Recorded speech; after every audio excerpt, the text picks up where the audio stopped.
Hi folks, welcome to Crisco's Corner. Are you tired of the same old blah, blah, blah, blah from the media? Do you like unfiltered commentary? Would you like to go back to the days when our rights meant something? Well, you've come to the right place, Crisco's Corner. The fight to get back the ideals of our founders will be long and hard. Please support the channel by subscribing. And as always, thank you for your support.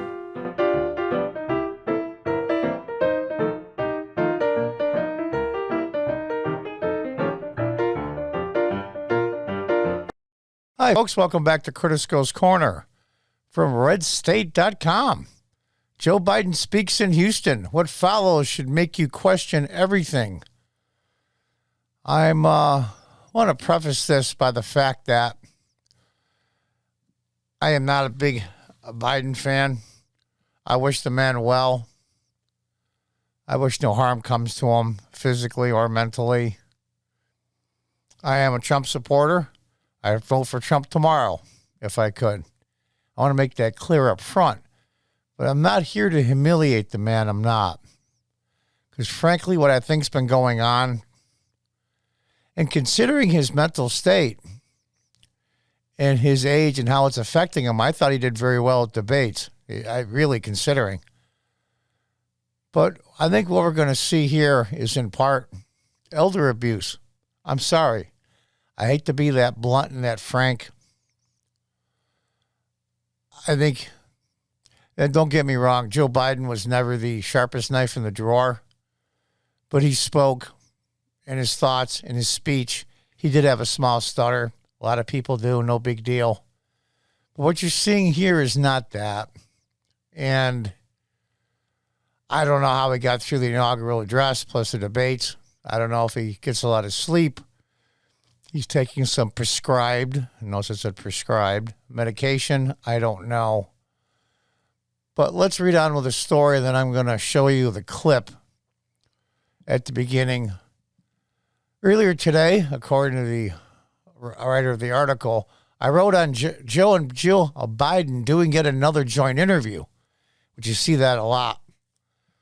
Just like the old joke, when Jill Biden speaks, you don't see the president's lips moving. And I say the president out of respect. I didn't say Joe.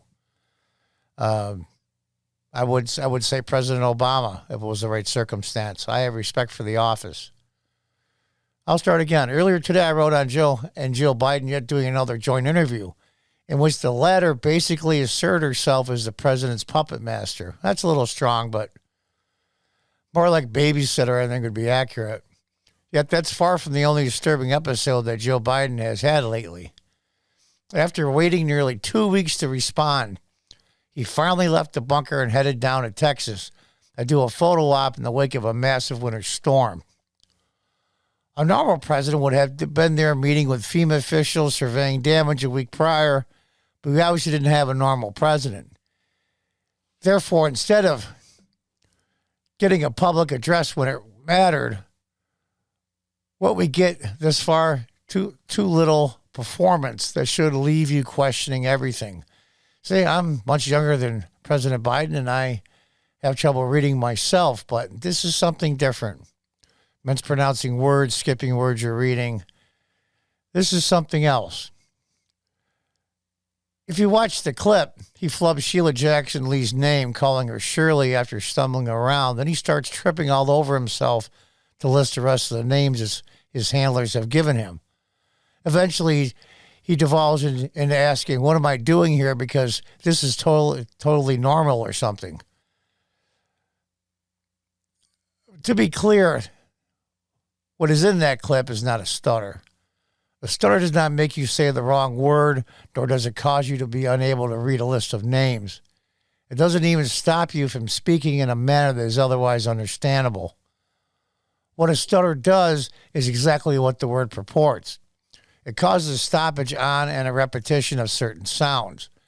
You never hear that effect from Biden because his issue is not a stutter, no matter how much the media try to gaslight the public into believing it is. This is a man whose mental capacity appears to be rapidly declining before our eyes. You can watch videos of Biden from just 5 years ago, and he's totally a different person, and that's true. So let's Now watch the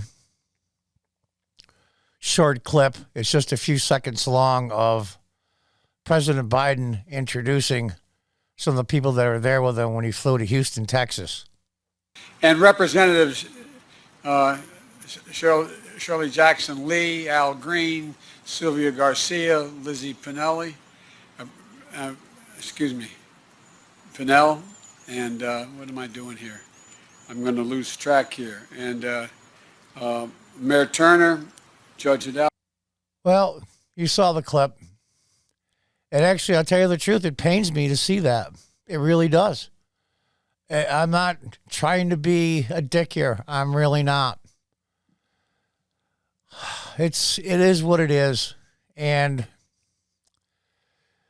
the hatred for Donald Trump is so strong in the media, universities, Hollywood, and the pounding that he got over a 4-year period caused this man, President Joe Biden, to be president. Longtime senator. I'll read the rest of the article because this is sad. I take no joy in this. There's a reason his wife has to do interviews with him at an unheard of rate. There's a reason he wasn't able to get down to Texas until the disaster was well over. There's also a reason why a man who is ostensibly president hasn't done a single press conference since taking office. Joe Biden does not appear to be well, and because of that, he isn't showing an ability to execute even the nominal duties of his office. That's become so painfully obvious that it's not really funny anymore. It's actually scary and sad. I have no idea how the White House plans to hide Biden's condition for the next 4 years. Perhaps they won't. Perhaps we'll see a shift to Kamala Harris. I'll be respectful and say Vice President Kamala Harris eventually, or maybe we'll continue with Jill's shadow presidency. Whatever happens, it's an indictment on Biden's election, and those that voted for this guy need to think long and hard about the bad bargain they made. I think that's a little strong, but I think it does it's the point exactly what it is. It's sad. It's sad that the Democrat Party, you remember in their primary when they were all beating up each other pretty good, and Bloomberg spent all those hundreds of millions of dollars to get his 10 minutes on the debate stage, and then he quit and donated a bunch of money to political action committees, which is the same as giving it to the DNC. And the Republicans do it too, so it's not a shot. And all of a sudden, they all quit. And I forget the gentleman's name, Claiborne maybe, I'm not sure. The gentleman from maybe South Carolina, an older black gentleman, endorsed Joe Biden. And now the rest of them quit. And Joe Biden, of course, went to the top of the primary list and stayed there, of course. Bernie hung on a little bit longer, then eventually he sold out. And all this to defeat Donald Trump. Now, this begs the question. Now, they pulled this with Donald Trump, too. So Nancy Pelosi is trying to create legislation or a policy, I'm not sure how she's doing it, that the sole operator or officer or commander-in-chief of the nuclear codes, that basically, we'll say it in English, to push the button, is not the president only, which is incredibly dangerous on its face value because of the fact that if there are incoming missiles and you do get a notice from NORAD or any other defense agency to the president that missiles are coming, you have minutes to react. You don't have time to go to the speaker's office or the committee that's set up or get the 2 or 3 or 4 people that have to okay everything to put the codes in the silos to retaliate. You don't have that time. That's why the commander-in-chief, they call it the football, they carry around with the nuclear codes, and it's scary stuff. And everybody said, Donald Trump has the nuclear codes. Oh, my God, he's a lunatic. Well, let's be fair here. This gentleman The President of the United States, even though I didn't vote for him, he's my president too. This gentleman has the codes to the nuclear weapons. Do you think, does that make you feel secure? Does that make you feel safe? Donald Trump might have been an ass, and a lot of things he said was over the line. I'm still a huge Trump supporter in spite of that. But the man was not like this.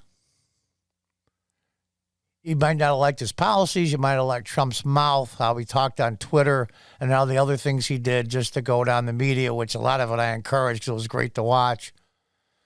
But he has now lost it upstairs, as to say. He has all his marbles. And here is President Biden. He's a shell of what he was, even 5 years ago, as their article says. And I take no joy in this. So, what do you think now, Biden voters? Well, you were going to say, well, if we didn't vote for Joe Biden, then Trump would have won. Maybe millions of people didn't like both the choices. Maybe millions of people thought both the choices sucked.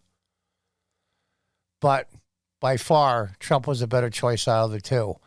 Would he have been a better choice if you were a Democrat, if a different Democrat got the nomination? It's hard to say. Maybe so. But I know for certain, absolute certainty, this is not the individual that should have been the Democratic nominee. And in a lot of ways, I considered elder abuse. And I'm sure there's members of his family that will not say so publicly, because I know all families are the same. They don't always agree on everything, especially something as important as this. They consider this a travesty, and they're just keeping their mouths shut because their family member or their loved one is the President of the United States, and he's slowly losing it. Kamala Harris is going to be the president. It's just a matter of when. This year? Next year? Is it going to depend how quickly his mental state deteriorates? Or you just see him a lot less in public, or a lot more prepared statements? I'm not really sure how they're going to handle it. I take no joy in this. Believe me, I don't. I would rather have a incredibly sharp individual that has the ridiculous, asinine ideology and policies as these guys do. It would be much easier to criticize that person than to criticize an old man, an elderly gentleman that's slowly losing it over time, as we all do in the end. But it is what it is.